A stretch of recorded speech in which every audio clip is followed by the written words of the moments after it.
Yes, welcome, welcome. I'll just say hello while I've got the floor or the computer screen, as the case may be. I'm Margie Miller. I'm the president of Women's League. If you don't know who I am me. Hi. And daughter with the braids. So welcome to all of you. We have many, many activities during this sequestered time, and I'm glad that you chose to come to this particular session because obviously it's something of interest to this group.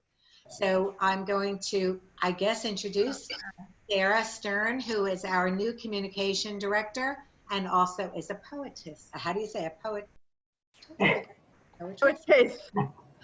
Anyway, she writes poetry and has published poetry and is wonderful and lovely and bright, and I know will be engaging to the group. Hello, everyone. It's so thrilling to have 41 people interested in poetry in Poetry Month. And I want to give a special shout out to my brother who's on the call too, calling in from Austin, Texas.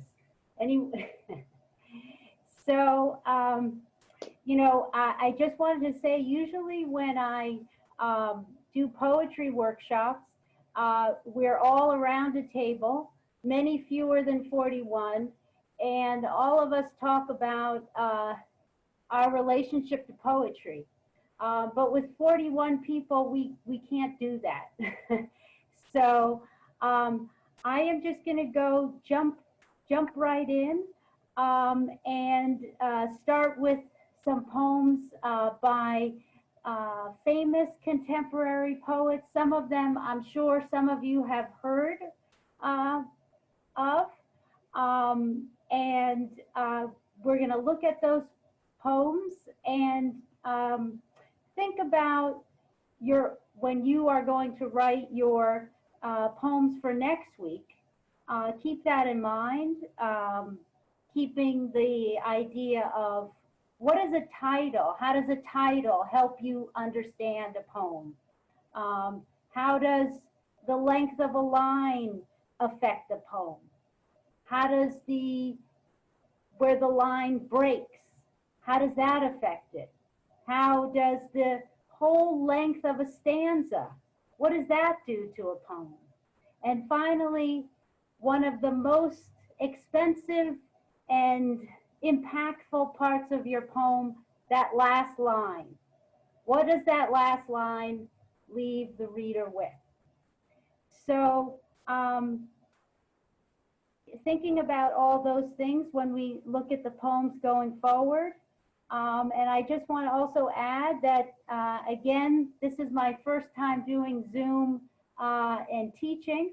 I've taught many times in a room. I always say that we are a supportive group together, helping each other become better writers.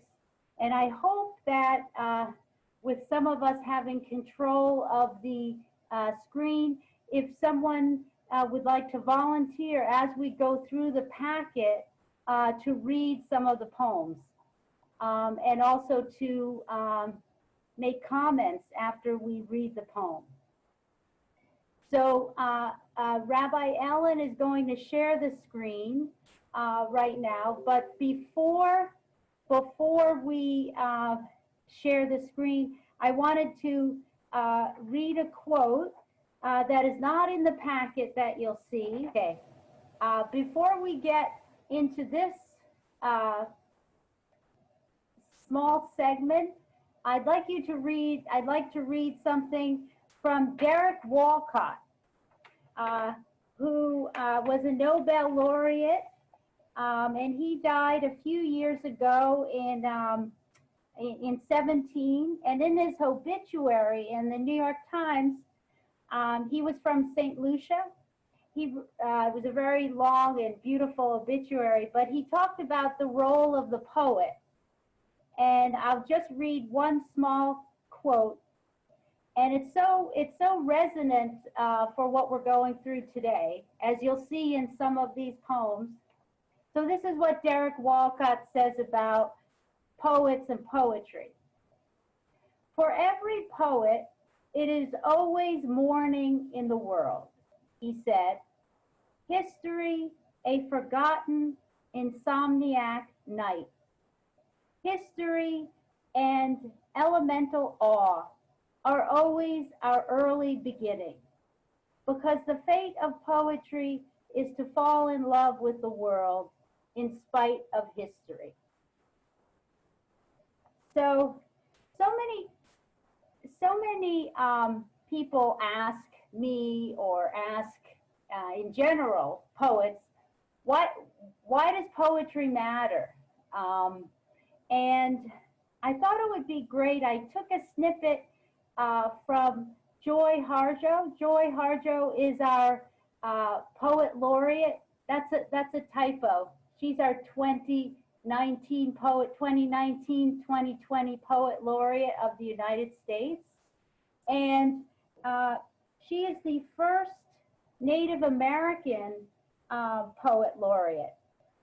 She was born in Tulsa, Oklahoma in 1951, and she's a member of the Muskogee Creek Nation.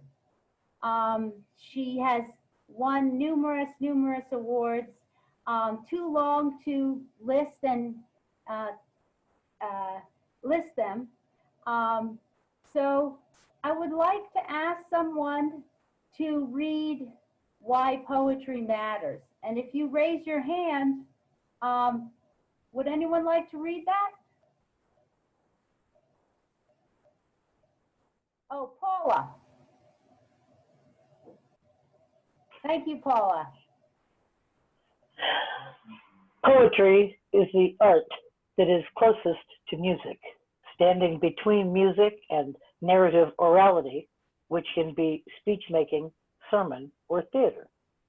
Poetry is the voice of what can't be spoken, the mode of truth-telling, when meaning needs to rise above or skim below everyday language in shapes not discernible by the ordinary mind. It trumps the rhetoric of politicians.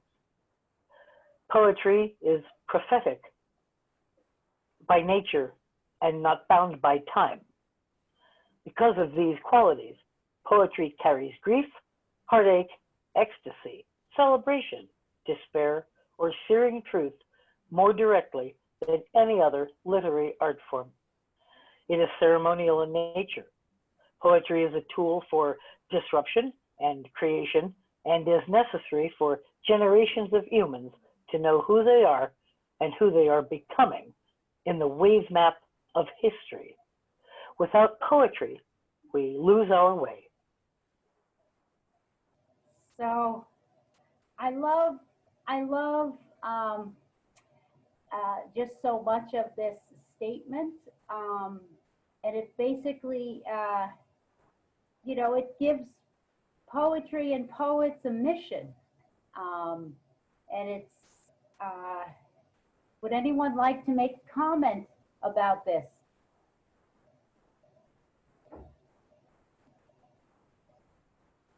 No. Marion Tilly? I'm sorry?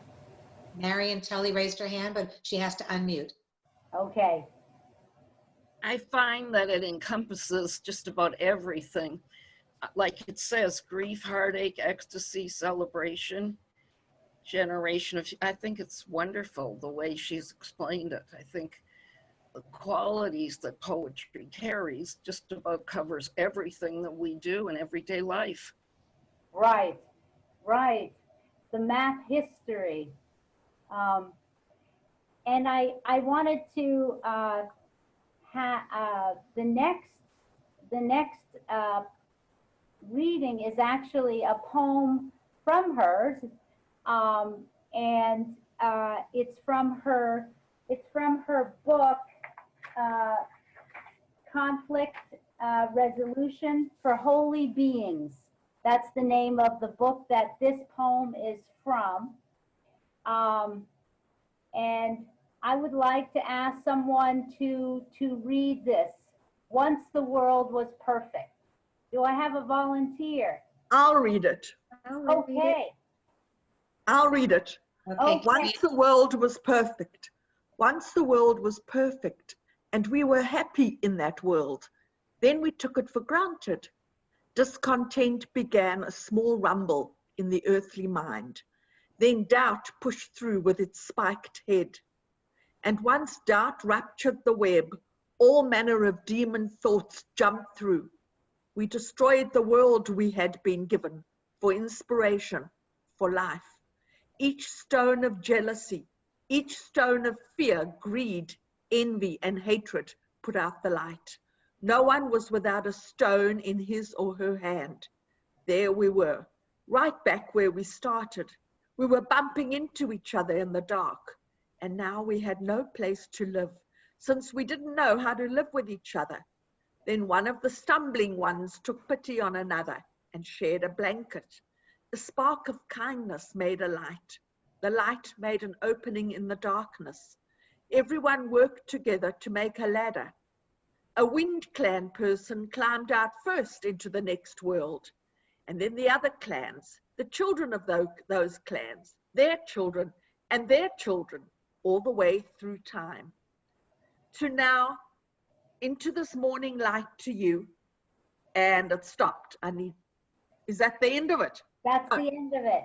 And all their children, to now, into this morning light to you. Yeah. Thank you. Thank you. So, again, so many lines here that resonate, especially right now. We were bumping into each other in the dark.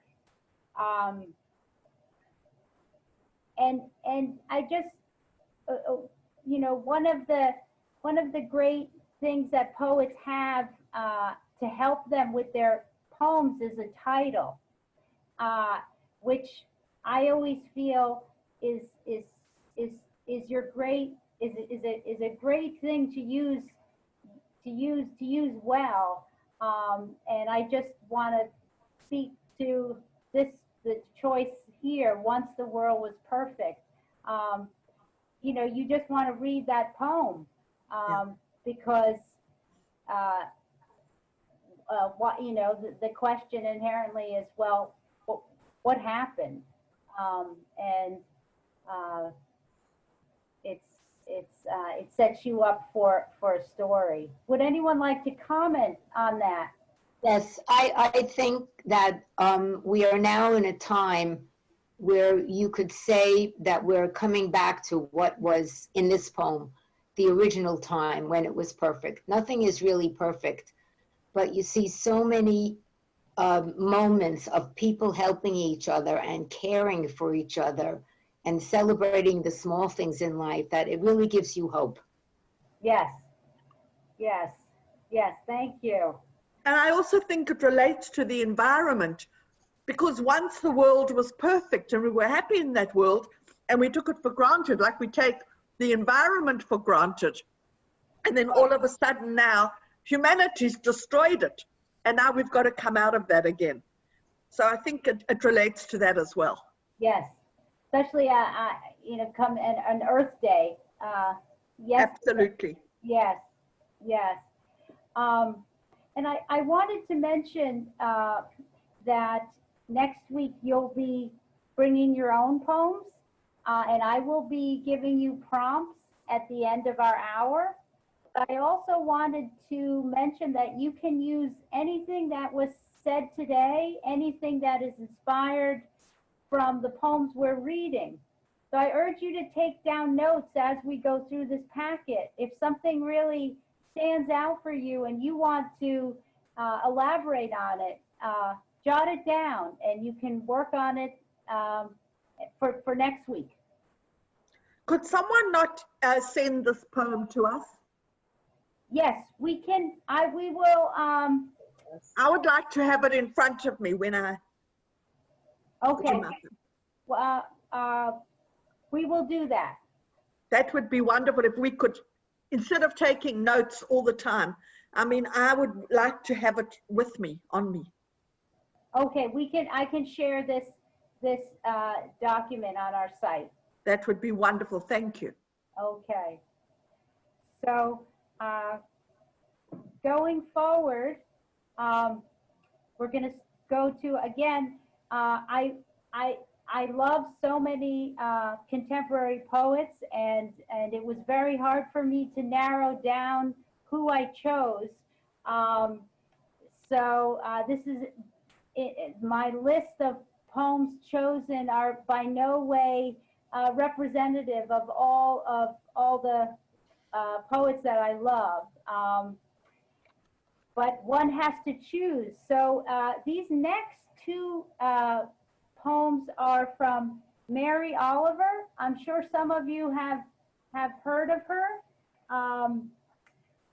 Mary Oliver died last year in January of 2019. She was born in Ohio I believe in the 1930s. I don't have the exact date. She was born in Maple Heights, Ohio, and lived many years on Cape Cod. The New York Times called her far and away the country's best-selling poet. She's won almost, every single prestigious award you could think of. And I chose her because, again, one of my favorites, but also she's so inspired by the natural world. So who would like to read The Summer Day? I think Roberta had her hand up last time. So Roberta? Roberta. The summer day. Who made the world? Who made the swan and the black bear? Who made the grasshopper? This grasshopper, I mean, the one who has flung herself out of the grass, the one who is eating sugar out of my hand, who is moving her jaws back and forth instead of up and down, who is gazing around with her enormous and complicated eyes. Now she lifts her pale forearms and thoroughly washes her face. Now she snaps her wings open and floats away. I don't know exactly what a prayer is. I do know how to pay attention, how to fall down into the grass, how to kneel down in the grass, how to be idle and blessed, how to stroll through the fields, which is what I've been doing all day. Tell me, what else should I have done? Doesn't everything die at last and too soon? Tell me, what is it you plan to do with your one wild and precious life?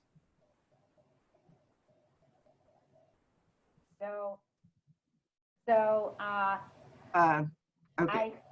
I thought of, almost right in the middle of that poem. I don't know exactly what a prayer is. I love that because this poem is exactly what a prayer should be. And I love that, at least in my reading of it, she answers it for us. And the last two lines of this poem, again, tell me what it is, what is it you plan to do with your one wild and precious life? That's quite something. Does anyone have anything they'd like to comment on this, or people who have heard of Mary Oliver before and have read some of her poetry?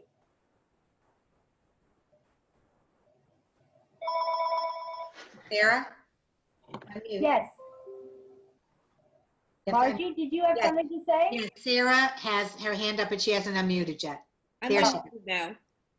I love Mary Oliver's poetry as well, and it whenever I get into a kind of a writer's block moment, I always turn to my volumes of Mary Oliver to help bring me out again, because she brings me out back into the world, into nature, and it's a reminder that you just have to look around what you have right at your fingertips, and there's always something to meditate on and to write about.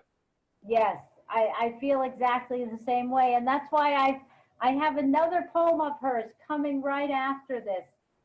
Sarah, would you like to read that? I would love to, because I love her poetry. Oh, great, great. I knew that I have some Mary Oliver fans and Actually, Wild Geese is one of my favorite poems. And when I read it with teenagers, they love it for these first few lines. You do not have to be good. They love to hear that. yes, yes. Wild geese, you do not have to be good. You do not have to walk on your knees for 100 miles through the desert repenting. You only have to let the soft animal of your body love what it loves. Tell me about despair, yours, and I will tell you mine. Meanwhile, the world goes on. Meanwhile, the sun and the clear pebbles of the rain are moving across the landscapes, over the prairies and the deep trees, the mountains and the rivers.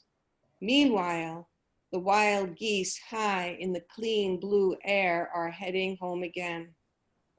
Whoever you are, no matter how lonely, the world offers itself to your imagination, calls to you like the wild geese, harsh and exciting, over and over, announcing your place in the family of things. Ah, beautiful. Thank you. Thank you. Yes, like your students, Sarah, I love that first line. You do not have to be good. And another one of my favorite lines, which is just absolutely gorgeous. You only have to let the soft animal of your body love what it loves. Yeah, her poems are they are prompts in their own way. Very much so. Very much so. I'm watching the clock here, so I'm sorry to be moving through quickly. If anyone has comments, do say so, or write something in the side. Otherwise, I will keep moving because I would love to finish this at least halfway through this packet. So our next poet that I've chosen is Sharon Olds, an American poet. She was born in San Francisco in 1942, and again she's won all the famous awards as many of these poets that I'm featuring here. She's one of my favorite poets. I love the way her poetry focuses on the body. And this poem you'll see is very much focused on the body and also focused back at a particular time. As you can see the date, May 1968. And just for your own poems, I'd like to point out how a date can really help you with your poetry. Just the date helps the reader situate themselves, herself, himself, knows exactly the time frame. That's a wonderful way to help the reader. Who would like to read Sharon Olds? Well, Joy, would you do that? Because I know Joy's a poet. Go ahead, Joy. Yeah, sure, I'd love to. Thank you. Okay. May 1968. When the dean said we could not cross campus until the students gave up the buildings, we lay down in the street. We said the cops will enter this gate over us, lying back on the cobbles. I saw the buildings of New York City from dirt level. They soared up and stopped, chopped off above them, the sky, the night air over the island.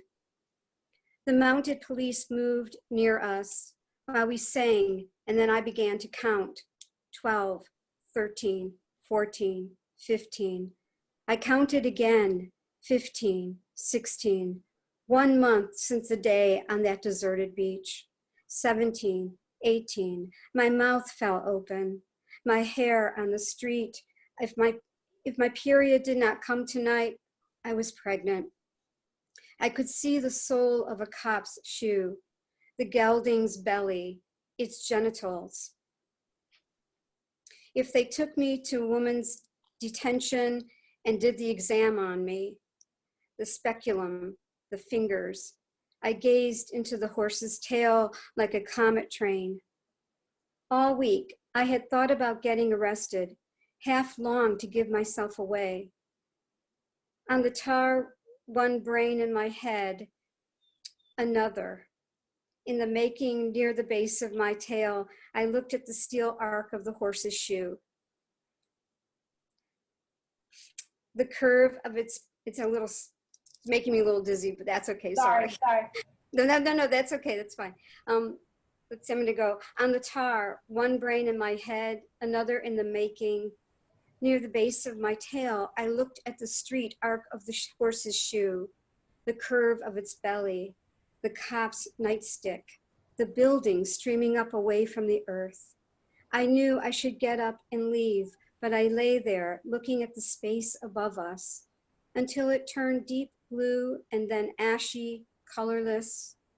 Give me this one night, I thought, and I'll give this child the rest of my life. The horses' heads, this time drooping, dipping, until they slept in the circle around my body and my daughter. Wow, thank you. Powerful. Powerful. Wow, yeah. What a juxtaposition of these two things that are happening at once. Yes, yes. What is going on? Would you like to talk a little bit about it? Well, it's hard for me because I can't see the whole poem and I can't scroll through it, you know? Okay, I'll start up here. There we go. But I mean, so in 1968 with all the, what was going on with demonstrations in the world at the same time, you know, and the cops coming down at the same time, she thinks she's pregnant, and she is pregnant, obviously, because she talks about her daughter at the end. And I just love this juxtaposition of this language, mounted police moved near us, which is, you know, a sexual connotation as well. My mouth fell open, my hair on the street. If my period did not come tonight, I was pregnant. I could see the sole of a cop's shoe, the gelding's belly, its genitals. If they took me to woman's detention and did the exam on me, the speculum, the fingers. So there's this, you know, there's this danger in all of this that's happening, these two things at once. Right. And then, you know, also which that was great. And also what she often does in her poems is, you know, it's there's a looking back at the end. You know, you're right there with her on the floor with the horse above her, and then you find out that she did have a daughter. You know, the time is just so compressed, and you know, somebody else, it might have taken them a novel to write this, and yet we have it all in a page. Right. And so scary. Yes. Mm-hmm. Right. Powerful. Yeah. And just to point out again how much the title does for the poem, May 1968. Yeah, right. Yeah, and I love also that she counts in the poem.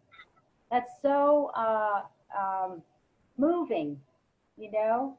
Because it's scary, because if they don't get out of there, The students are occupying this building, and the cops are there on these horses, and they're counting down, get out or we're coming in for you. Right. And Right. then, and she thinks and the same thing with, if I have my period, I'm counting, if I don't get my period, I'm going to wind up a mother. Right. Right. So it's really powerful. Yes. Yes. And the way she talks about New York City, the night air over the island. It's right.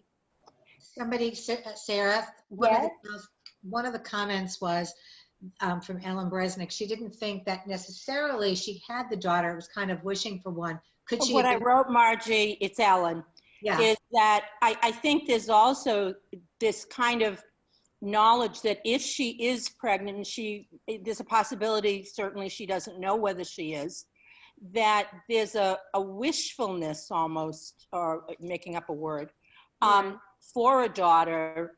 And there's that sense, that conflict that she has going within her about protecting this daughter to be, and at the same time doing what she needs to do, which is what's happening in the moment. So I'm not sure she's had this child yet. I think there is, really a conflict here between being true to what you need to do, and then at the same time, this need to protect what's within her and what this represents for her. So. Right.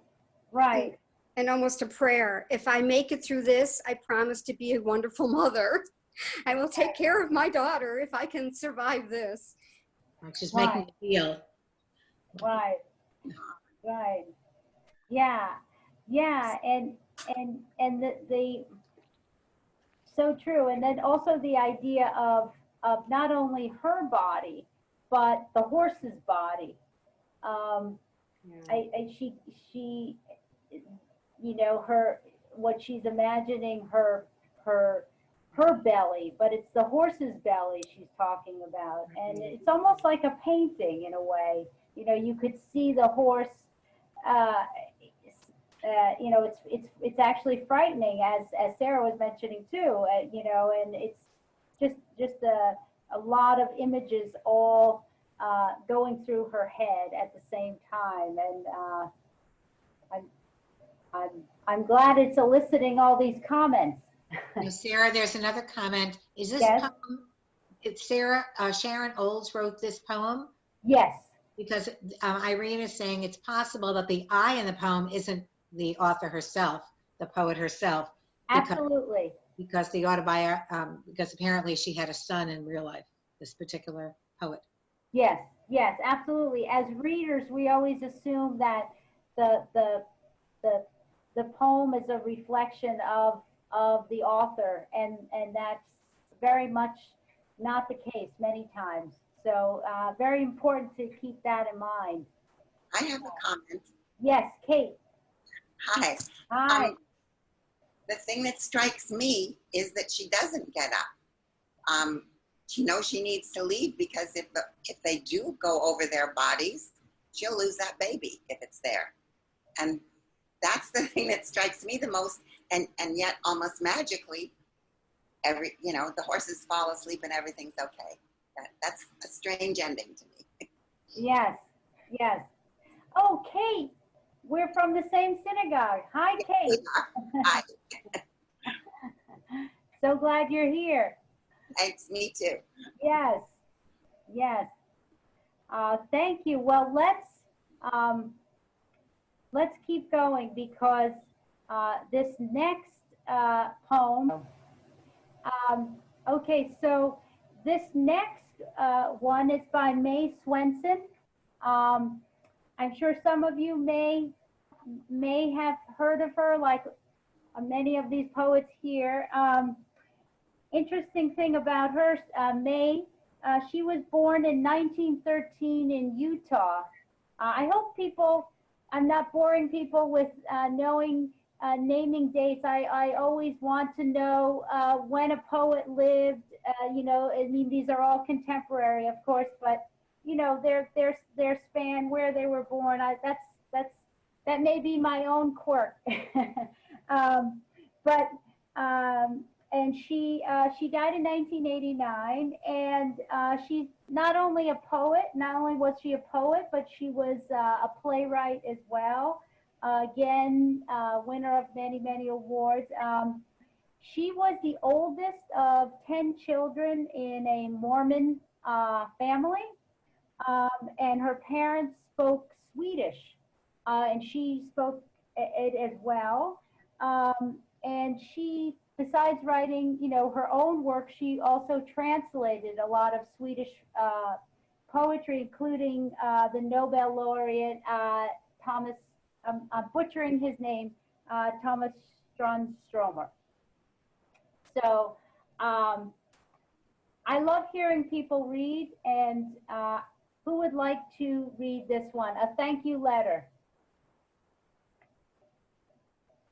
Can I read it? Sure. Whoever just said that. That's Irene. Yes, Irene, perfect.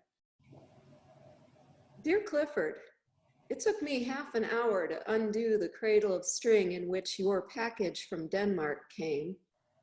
The several knots tied under, over, and athwart each other, tightly tied and looped and tied again, proved so perplexing. When finally the last knot loosened, letting the string, really a soft cord, fall free, the sense of triumph was delicious. I now have this wonderful cord 174 inches long, although your package is only 13 by 10 by 2. Of course, I could have cut through each juncture of the cat's cradle you trussed the package into and freed it instantly. But no, cord like this, strong, flexible, just tough enough, smooth and blonde, of twisted strands of rag or hemp, is very rare here. In fact, I haven't seen the sort since childhood. Instead, we get slick, scratchy, recalcitrant nylon, or whatever that's heavy, or else thread thin and cuts your hands. It doesn't hold a knot, not one. Right now, Boa, our cat, has harnessed herself and is rolling over with several wraparounds of your string.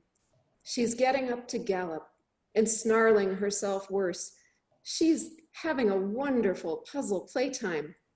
Cat's in her cradle, on her back, trying to bite string off her claws.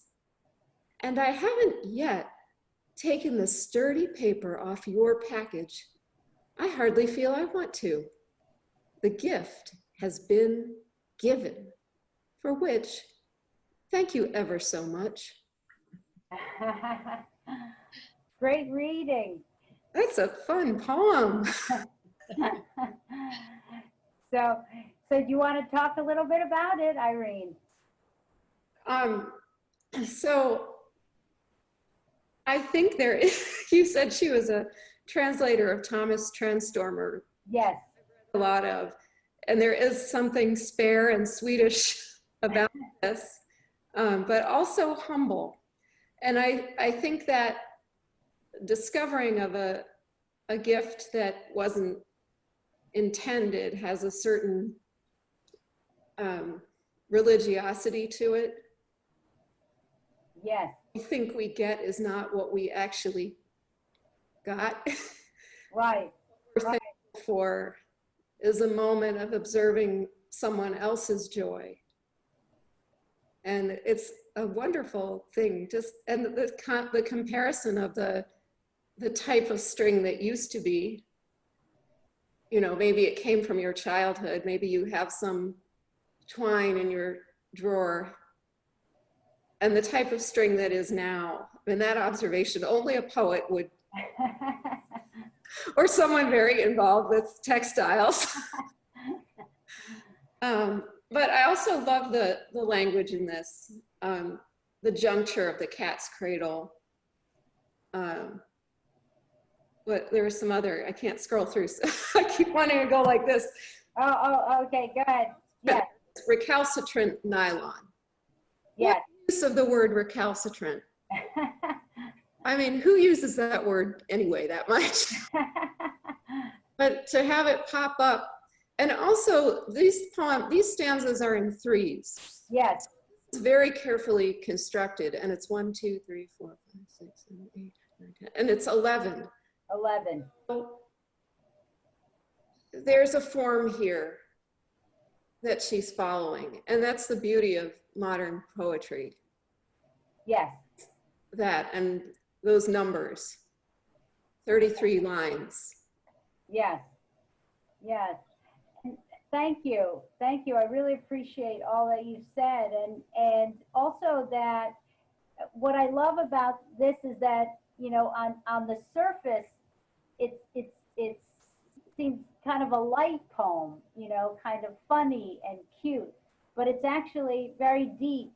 It's a very deep poem, you know, and you touched on that. And it's funny. And who thought that up? You know, a poem could start with as a letter, literally a letter. Dear Clifford : I love that, and also that for your own you know, a prompt, writing a poem starting with dear whoever. As a way to begin a poem. You may not keep the dear whoever at the end, but it's a great way, it's a great prompt. Excuse me, could you please raise the poem so we could see the whole thing online? Yes. I just wanted to say that I liked the word Irene used when she described the poem as having a religiosity to it, because the very act of writing a thank you letter, there's something so reverential about that. And to get something to reach a point of spirituality when the subject of the poem is something as mundane as this, only heightens that sense of religiosity, you know, finding the sacred in the ordinary. Yes, so yes. means bringing that to light. Yes, so true, so true. It also reminds me of when you give a child a gift and they don't care what's in it, they just want to play with the box. And you know, the complete opposite of you know, the intention, and that for me this poem has that as well.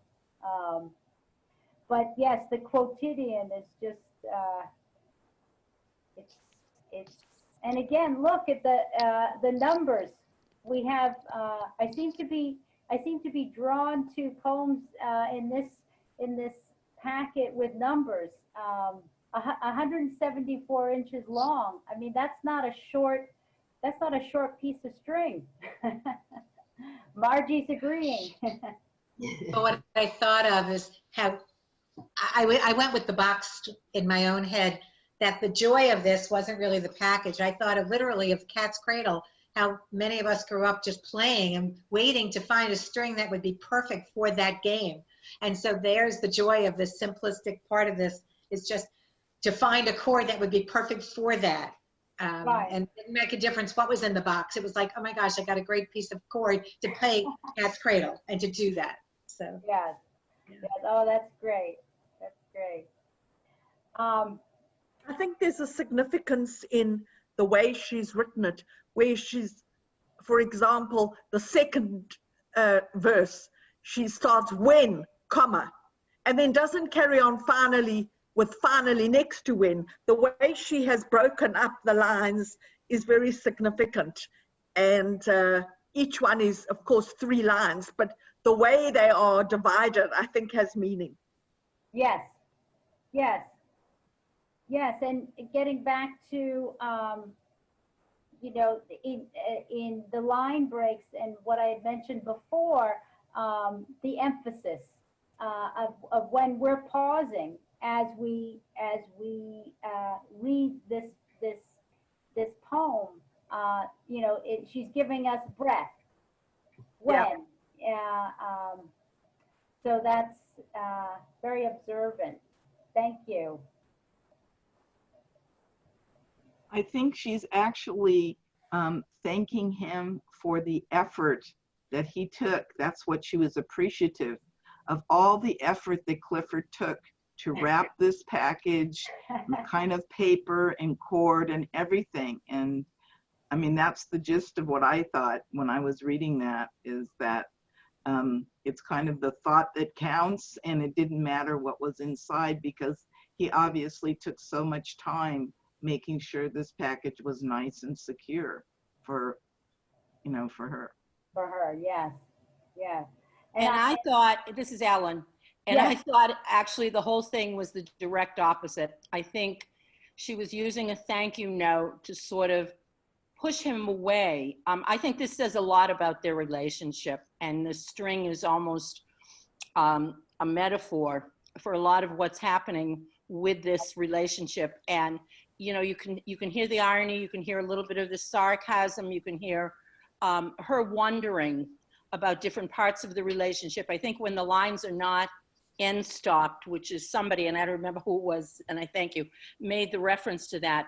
For example, in the beginning of that third stanza, when the when is coming along into the third stanza, you see a lot of her getting started, talking about something, unable to stop. And if it's the relationship, which has probably caused her some difficulty at some point or numerous points, she may be, you know, sort of looking at him as representative of that string, or the string around him, or in some way remarking about the difficulties of this relationship. And she thanks him at the end, almost as if, okay, I'm done. And so that was what I saw.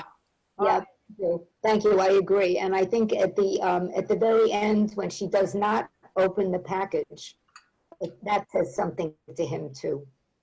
And it might be the whole idea of the cord.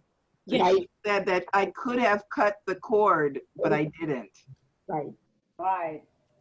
Well, that's, I love these interpretations. They're, you know, that's what they say, leaving room for the reader, right? She you know, she's left us room for all these readings. That's wonderful. Vivian raised her hand. She wanted to. Right, I was, okay. It made me think the chord is, and its length and all of its knots are superfluous. They weren't necessary. And it made me contrast this poem to one of Mary Oliver's poems. In nature, everything has a purpose, but this is somebody creating something that is mystery, that it would be created at all, because it's not necessary, the length, the amount of elaborate knots. And it made me remember my father, which a thought I haven't had for decades, that when I was a child, my father was into knots. I really forgot that until I prepared the poem. And he did that. He would make very elaborate, fancy knots that he probably learned in the army. Oh. And that was like one of the mysteries about him. That so it just brought back that flash of a memory. That's all. Wow. Wow. That's wonderful. The knots, yeah. I am seeing we have 10 minutes. And I would love to do one more poem. James Wright. I'm sure a lot of you know him or have read of him. Don't know him personally. Maybe some of you do. His dates are 1927 to 1980. From Ohio, another poet from Ohio. Interesting fact about him is his son, Franz Wright, is also a poet, and they are the only parent-child that both have won the Pulitzer Prize in poetry. Thought that was interesting. So I just wanted you to look at the length of that title. That's quite a title.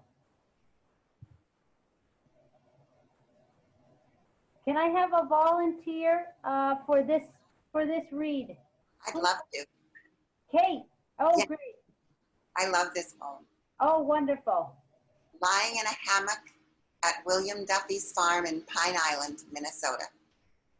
Over my head, I see the bronze butterfly asleep on the black trunk, blowing like a leaf in green shadow. Down the ravine behind the empty house, the cowbells follow one another into the distances of the afternoon. To my right, in a field of sunlight between two pines, the droppings of last year's horses blaze up into golden stones. I lean back as the evening darkens and comes on. Move it up. Sorry. I lean back as the evening darkens and comes on. A chicken hawk floats over, looking for home. I have wasted my life. Wow. Thank you. Thank you. I would love for someone or Kate, talk about this a little bit, and especially the title and the last line. Well, you know, it's a very, very particular place, and he's just resting. He's just lying there doing nothing. And he sees so much, and I think the horse's droppings is the center of the poem in a way, because, you know, shit turns into gold. and it's such a beautiful evocation of everything he sees. But what I feel with the last line, you know, he doesn't feel like he's turned to gold somehow. I'm not quite sure. I just know that it really sets me down plunk. Right.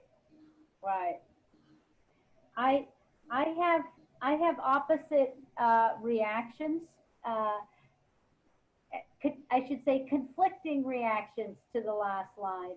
I remember reading it for the first time and just thinking, wow, you could actually do that in a poem, write something like that without any warning. And you know, like a thud, something falls to the ground.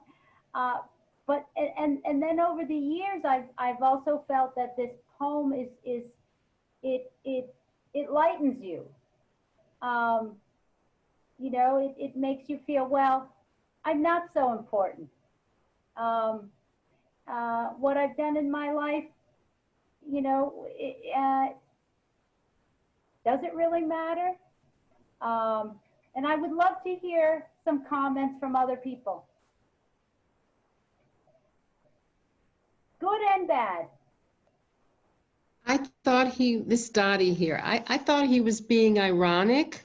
Okay. I didn't see it as a downer as much as it could be taken, I suppose. I don't know. Maybe that's not a waste of life, you know? So it was ironic. Yeah. It's just the opposite, actually. He's looking around him. He's looking at his environment, and he's enjoying the environment. And he's, you know, he's writing a poem, for God's sakes, about this environment. And he won a Pulitzer Prize, so.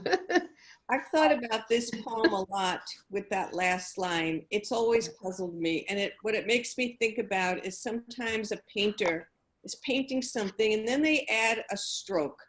And they ponder whether they want to keep that stroke there or not. And I think James Wright left that stroke in but I have to wonder if he himself read this poem many times and wondered if it ended at the right place or not. So because of that, I find it a very intimate poem. That last line is where the intimacy of the poet comes into your life. Ah, that's beautiful. And I'd like to point out that poets are very lucky compared to painters, because we can edit our poems, right? The painters, they have to start all over, right? They have to start on a new canvas. And we can edit. It's much harder for a painter to start over. And Vivian wanted to say something. She had raised Yeah, her. hi. Yes. It just occurs to me, is it possible that when the beginning of the poem where he notices the butterfly is actually an interruption of an ongoing train of thought he was in, and so the poem actually, that whole description of what he sees is an interruption of his thought, and then he comes back to the train of thought he had before the poem began. And that was maybe another type of irony in how he structured this, or a mystery that it's just a possibility that was his intention. Yeah. He has like a whole ellipsis. There's something that happened before the poem begins. We don't know what that is. Yeah. But he comes back to it at the end. Yeah, it's that's a good point. Hetty has her hand up. Hetty has her hand up, and then I wish we had more time to talk about all these poems, but we have to stop very soon, and I want to give you your prompts for next week. But Hetty, please say something. Hi, thank you so much for doing this. I'm not someone who loves poetry, but it's beautiful to be involved in your session and open my eyes a little to that. But for this particular poem, I just felt here was somebody sitting in the middle of some place that was beautiful, probably came from a very busy life, never noticed the beauty that was around him, and feels like he wasted his life because his eyes were not open to just being in a beautiful place, appreciating the beauty, and was always so busy in a busy life. Ah, yes, yes. But there's not a lack of spontaneity when you go to a hammock. That hammock, you're not schlepping it somewhere. It's existing between two trees, or it's a freestanding hammock, and he's specifically going to it to have that moment of downtime. So it's not like it's a spontaneous opportunity to let me sit in the middle of the world I live in. He chose to seek that space out to be in the world he lived in. Mm-hmm. Yeah. It's a poem that I think, I think it's lasted as long as it has, for all the reasons that people are speaking about it. It stays with you. Okay. Oh my goodness, it's 3 o'clock. So I want to give you 3 prompts for next week. And next week we'll finish this packet, and then we'll hear your poems.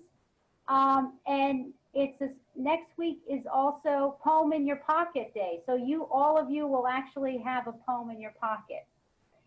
So here are the 3 prompts. Number 1, your favorite room in the house you grew up in. Why? Number 2, the sound of your best friend's laugh. What's so funny?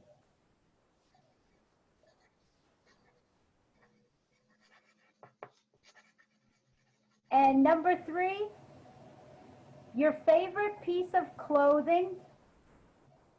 Why? What does it feel like?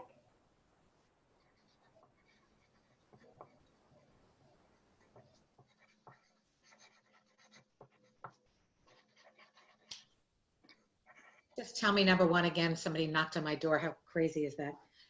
Your favorite room in the house you grew up in. Okay. Why?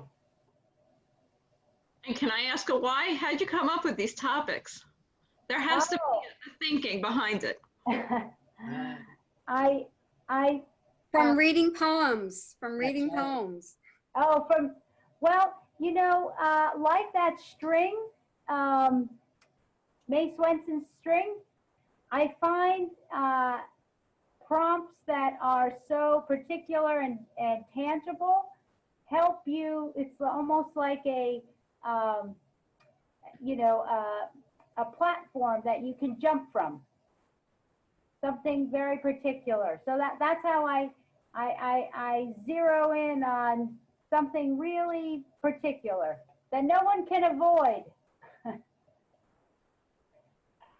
It's interesting. It's interesting that your first prompt. It's an inanimate object that has personality. You could have very well asked us what our stuffed animal was, but you went to a piece of clothing. So I see the relationship. I'm in theater. I read scripts for a living. I get the relationship with the room, because the room is really, really important.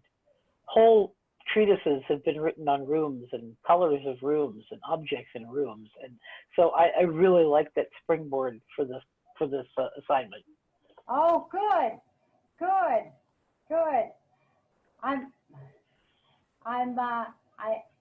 I'm really happy. I'm sorry I have not been looking at the chats.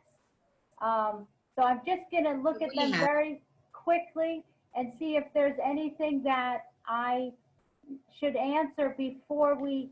Right, because there might be private chats to Sarah. So you want us to pick one of those three topics, right? One of those three topics, and bring, and I hope that the poem is not finished. You should not think of your poem as finished. Poems go through many, many revisions. So next week, this is just the beginning of a poem. And we're all here to listen and make a comment. And it's a supportive group. Did you want the poems to be visual, or we'll be reading them, or did you want us to be able to share our screen? I think it would be too difficult with, you know, to share the screen. So if you could read the poem, that would be great. And the length should be no more than a page, because I would love to have everyone have a chance to read something. Just to review, you said only one poem, not incorporating all three themes, just one poem on one theme. Or if you would like to incorporate all three themes in one poem, that would be amazing. It's up to you, and if something was said that inspired you in the poems we went through today, you can use that. You don't even have to use my prompts. My prompts are just a little bit extra for you. And I noticed that you don't have to rhyme your lines. No, we're so lucky that we live in this age. Someone mentioned that, Sarah, I think, about, you know, we don't have to write sonnets.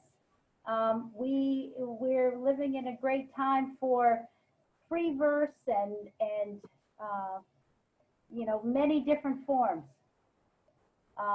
So be experimental with your work. And next week is when?